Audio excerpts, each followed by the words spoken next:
Dear students, welcome back to your class.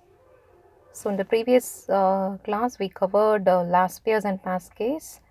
So this was the problem that was given, construct weighted aggregate index numbers, and in the previous class we covered last pairs and past case method. So today we are going to see Dorbish and Bowley's method, Fisher's method and Marshall method. Okay, now last pairs, what is the formula for last pairs? It is summation P1 Q0 divided by summation P0 Q0 into 100. Past case is summation P1 Q1 divided by summation P0 Q1 into 100. Okay, so always remember P1 should come in the numerator and P0 should be in the denominator. Okay, so let me write it and show it. Okay, what is in the numerator? Numerator is P1, denominator is P0. For last pairs, we have to take only the base year quantity. Therefore, the formula is P1 Q0, P0 Q0. Okay, summation. So this is how we have to remember the formula. Similarly, for past case also the same thing. That is, we are going to take the numerator P1 and the denominator P0. But here under past case, we are going to take only the current year quantity. Therefore, the formula is P1 Q1 divided by P0 Q1 into 100. Okay, so this is how you should remember the formula. So here last pairs and past case only we are going to apply in the rest of the three formulas. So first let us see Bowley's method. Okay, so under Bowley's method the formula is P01 is equal to this portion is fully last pairs. Okay, and this portion is fully past case. So if you remember last case and past case formula, it is very easy to compute Bowley's, Fisher's and Marshall's index number. Okay, now we already know calculated the values for summation P1 Q0 and summation P0 Q0. So let me see, let me show that in the table. So we have calculated everything, right? We have calculated all the totals. Therefore, the first one, that is, what is it formula for Bowley's Fisher's index Bowley's index number? The formula is P01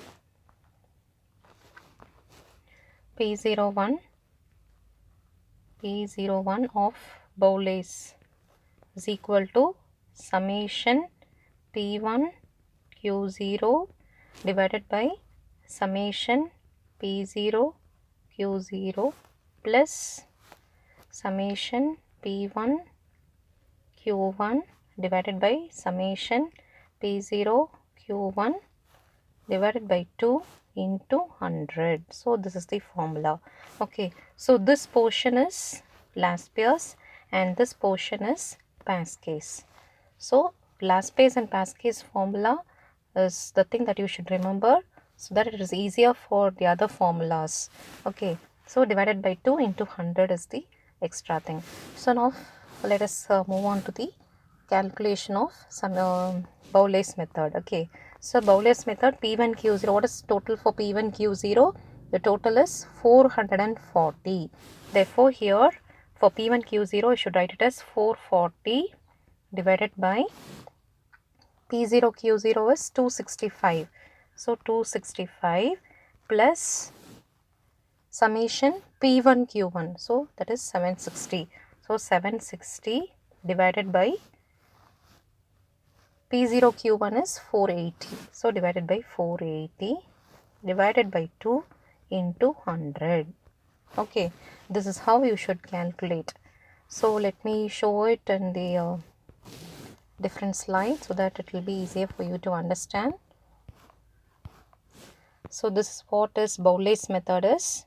So I have taken everything under every total I have substituted in the formula, and therefore the answer will be 440 divided by 265, just divide it, plus 760 divided by 480, we have divided, and finally divided by 2 into 100. Okay, so for this is the final answer is 162. The final answer is 162. So you should just remember last case and past case. That is the thing that we have to remember, and you can apply that formula in Bowley's and Fisher's. Next, let us move on to Fisher's method. Okay, there also we are going to apply Laspier's and Pasquet's only. So there is mild changes in the formula. That is, in Bowley's it was L plus P divided by 2. Here we have multiplication sign and we have a square root. So okay, we have a square root and we also have a multiplication sign within it.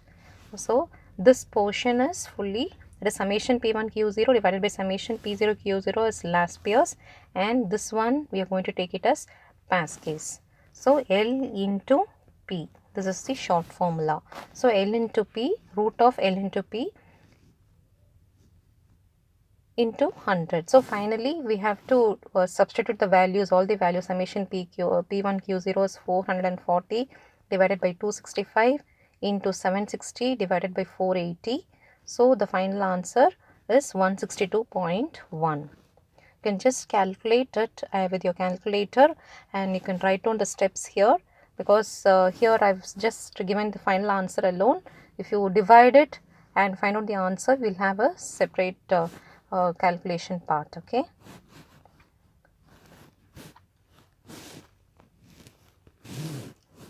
So here Fisher's is, we have root and a multiplication sign.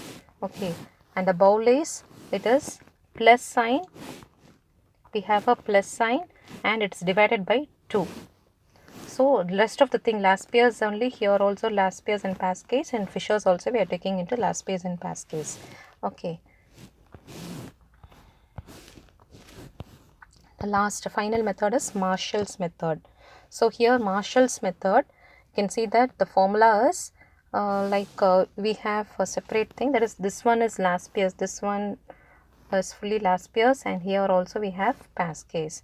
The only difference between Bowley's and Marshall method is, in Bowley's we have only one plus, but here we have a separate plus in the numerator and a separate plus in the denominator. Okay, then into 100.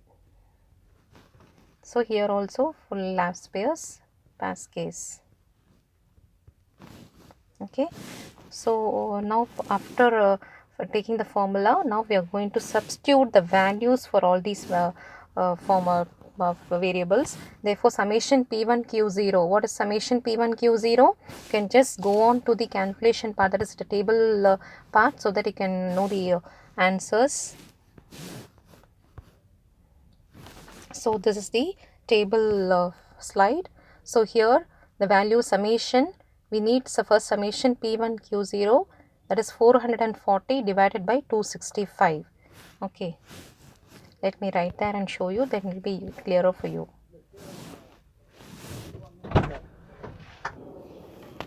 Okay, now let us substitute the values in the formula. So this is Marshall-Edgeworth method, and we have the formula is summation P1 Q0 plus summation P1 Q1 divided by summation P0 Q0 plus summation P0 Q1. Okay, so I've already told you that this portion is Laspier's formula and this portion is Pasquet's. Okay, so you should remember like that. And now let us substitute the values here.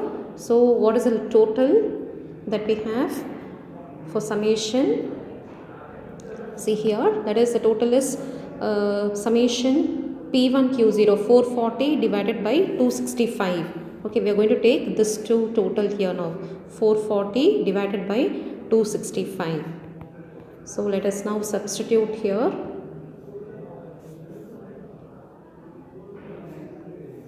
That is equal to 440 divided by 265. So just extend this and we are going to add 2 plus.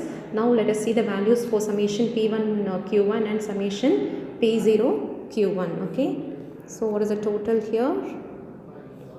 The total is summation P1 Q1. So that is 760 divided by 480. Okay, so now 760 divided by 480. We are going to take it here.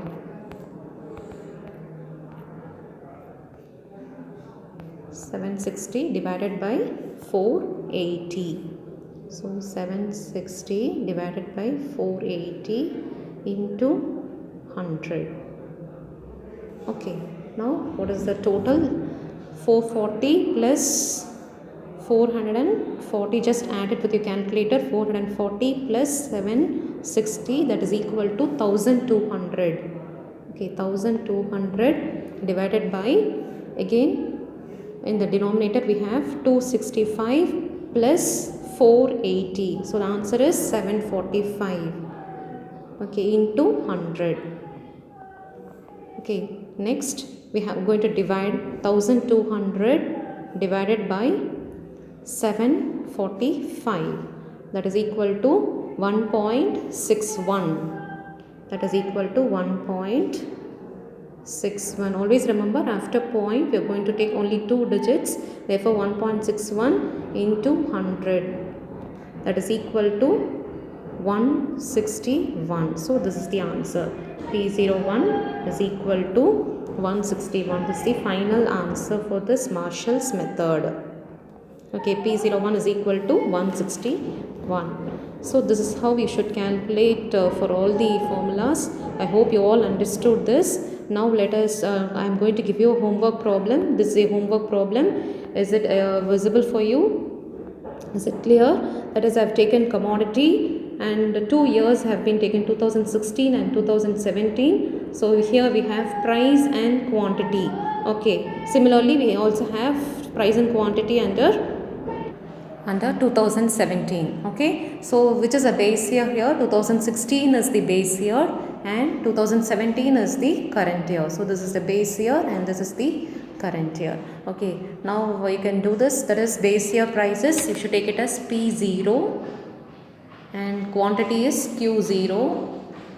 Similarly, current year prices P1 and the quantity is Q1. Okay, now we can just do this problem. So you should be able to define which is the current year price and base year price, current year quantity and base year quantity. If you are able to define it properly, then it is very easy to remember the formula as well as to compute. Okay, so this is the basic thing that you should remember to define the price and quantity, which is the base year price and which is the base year quantity, which is the base year price, current year price and current year quantity. So that is what you should be very clear with. Then only you can continue with the problem. If you are doing a mistake in this particular stage, then the whole problem will be wrong. So you should be very careful in defining the variables, current year price, base year price. Okay, I hope you all understood how to define and how to do the problem. We just go through this video once again if you have any doubt, and do the homework problem and submit it in the Google Classroom. Okay, thank you dear students.